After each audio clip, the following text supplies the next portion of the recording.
네, 오늘 모세가 하나님께 그 십자가 십계명 두 돌판을 받는 그 사이에 산 아래의 백성들 사이에서는 우리를 인도해 내신 그런 신을 보이라 했을 때에 아론이 하나님께 기도로 묻지 아니하고 백성들에게 금을 모으라 해서 그것으로 금송아지를 부어 만들었다. 그리고 새겨서 완성했다. 이렇게 되어 있잖아요. 그리고 사람들은 그 앞에서 즐겁게 노래하고 그 앞에 이제 제사를 드렸다. 이렇게 표현되어 있어요. 그런데 이것을 하나님께로부터 듣게 되죠. 너희 백성이 부패하였다라는 이야기를 듣고 산을 내려오는데 보니까 시끌시끌한 소리가 납니다. 그래서 보니까 그것이 승전가도 아니고 또 전쟁에 패해서 부르는 노래도 아닌 그저 그냥 즐겁게 노래하는데 보니까 금송아지를 두고 거기에서 이제 춤판이 벌어진 거예요. 이 모습을 보니까 이 모세에게 거룩한 분노가 생겼던 것이죠. 그래서 그 판을 산 아래로 던져서 깨뜨렸다. 사실 그 두 돌판은 하나님께 받은 말씀 곧 십계명이잖아요. 어찌 보면 대단히 중요한 것이잖아요. 그런데 얼마나 그에게 그 거룩한 분노가 치밀었는지 성경에는 자세히 기록되어 있지 않지만 이것은 하나님께서 주신 거룩한 분노예요. 그래서 그것에 대해서 참지 못하고 그 두 돌판을 깨뜨리게 됩니다. 그리고 내려와서 그 송아지를 불사르고 가루로 부수어서 물에 뿌려서 이스라엘 백성들에게 마시게 했다 그랬어요. 그리고 아론에게는 책임을 추궁합니다. 어떻게 당신이 그들 큰 죄에 빠지게 하였나이까. 그런데 아론은 22절에 보면 내 주여 노하지 마소서 이 백성의 악함을 당신이 아나이다. 그러니까 책임 전가를 하고 있어요. 이것은 저 백성이 악해서 생긴 문제다라고 자기의 잘못을 시인하지 않아요. 자기는 24절에 나와 있지만 자기는 그냥 금을 가져오라 했는데 그래서 그 금을 갖다 불에 던졌더니 송아지가 돼서 나왔다. 이것은 마치 이것도 하나님의 섭리인 것처럼 포장하려고 했던 거예요. 그런데 실제로는 뭐예요? 아예 송아지를 만들려고 하고 주조하고 그래서 틀을 짜고 그 틀 안에 녹인 금을 부어서 굳힌 다음에 그것을 세세하게 다듬어서 조각해서 만든 거잖아요. 그런데 이 아론은 정말 터무니없는 엉터리 같은 그 책임 전가를 백성들에게 하고 있어요. 그리고 자기는 죄가 없다는 거예요.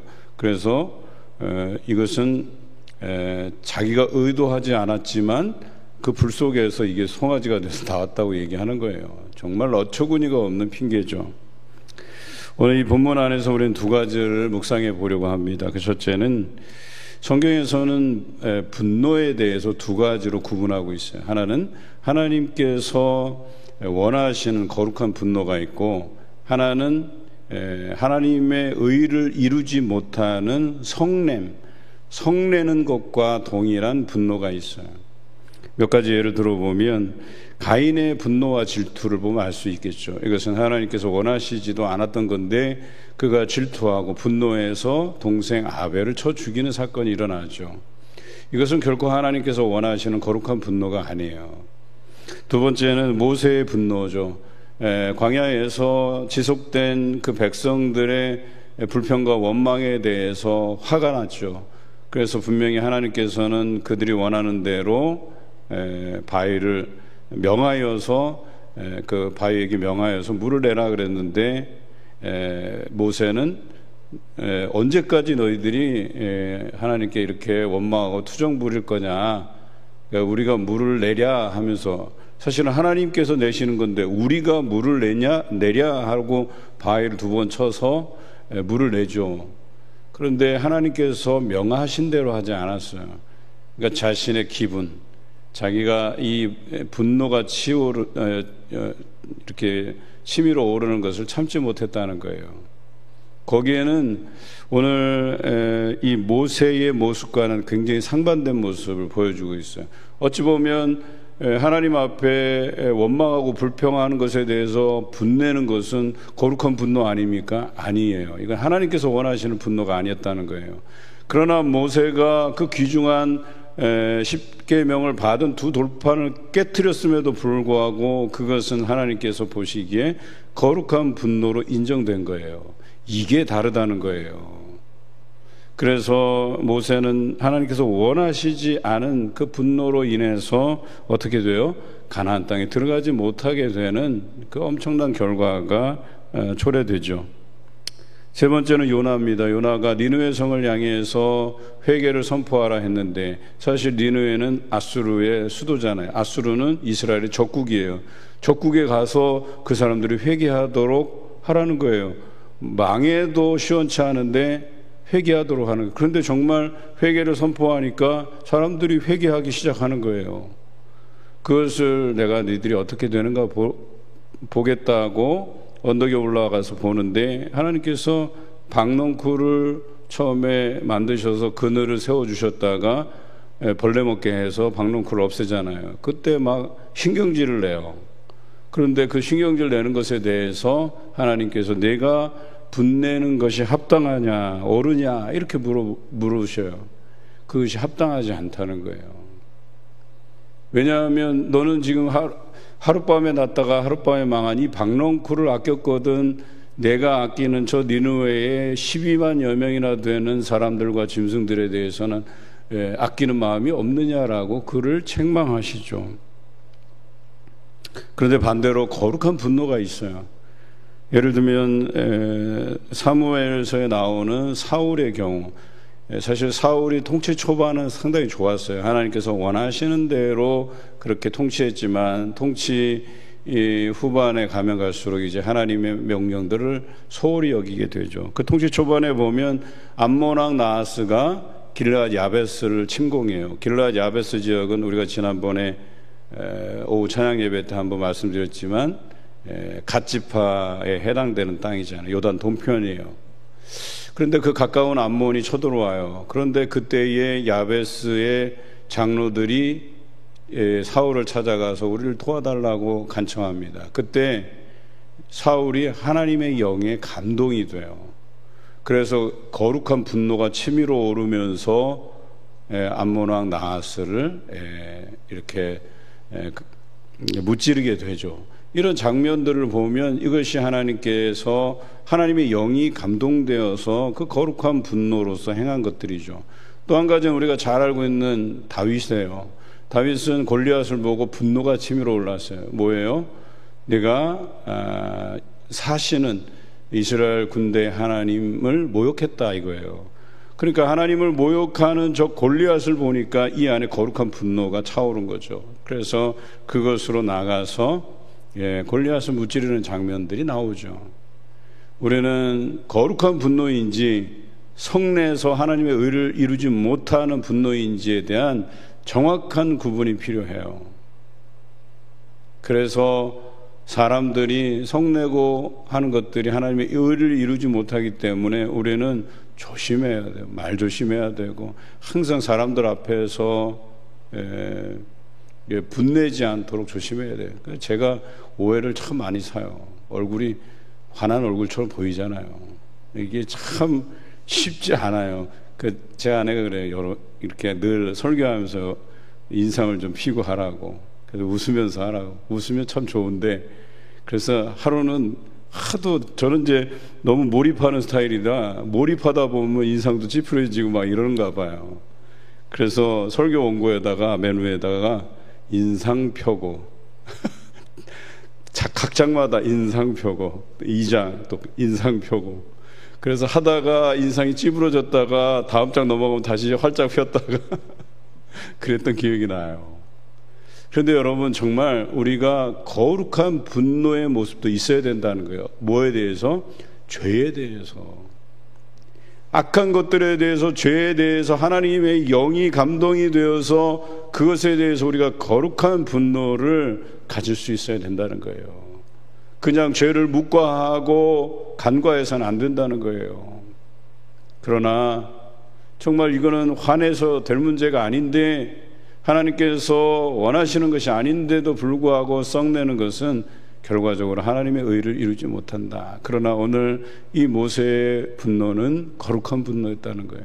그 백성들이 죄 가운데 놀고 먹고 춤추고 하는 것들에 대해서 아주 심각하게 경고의 메시지를 날린 것이죠.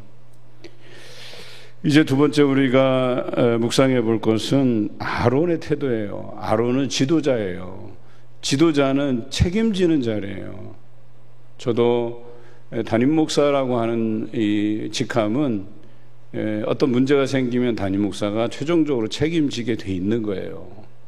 그리고 얼마든지 저는 책임질 용의가 있고 그것에 대해서 이렇다 저렇다 가타부타 얘기하는 것보다 그것에 대해 수긍하고 담임 목사로서 책임지는 자세가 중요한 거예요. 마찬가지로 리더들도 또 가정의 가장들도 또 부모들도 그것에 대해서 우리가 시인하고 책임지고 하는 자세가 필요하다라고 하는 거예요.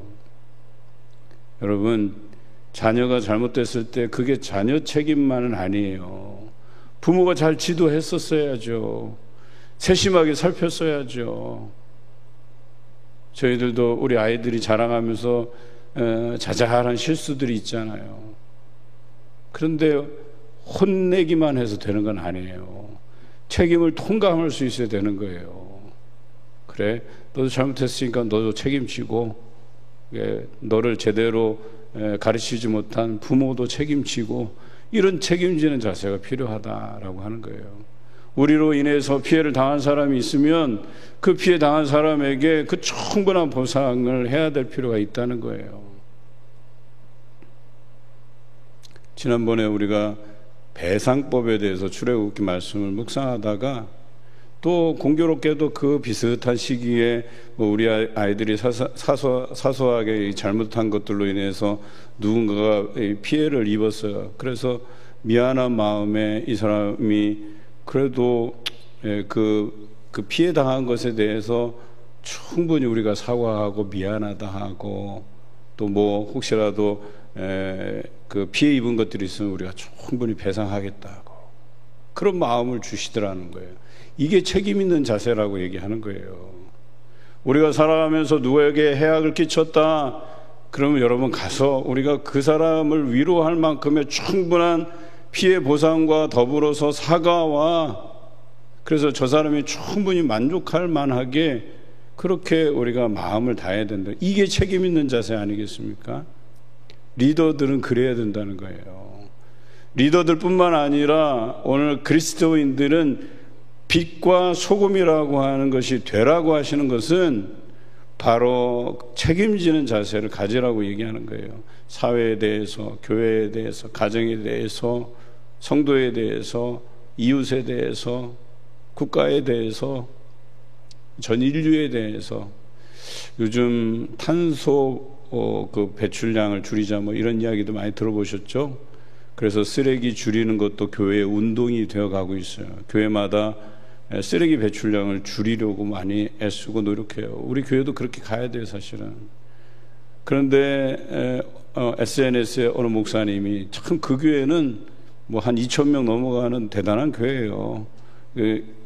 개척해서 그렇게 쭉 성장해간 교회인데 그래서 겉으로 볼 땐 굉장히 건전하고 좋은 교회라고 생각하는데 목사님이 SNS에 뭐라고 썼냐면 성도들 중에 몰래 쓰레기 갖다 버리는 사람들 양심에 대한 이야기들을 쓰셨어요.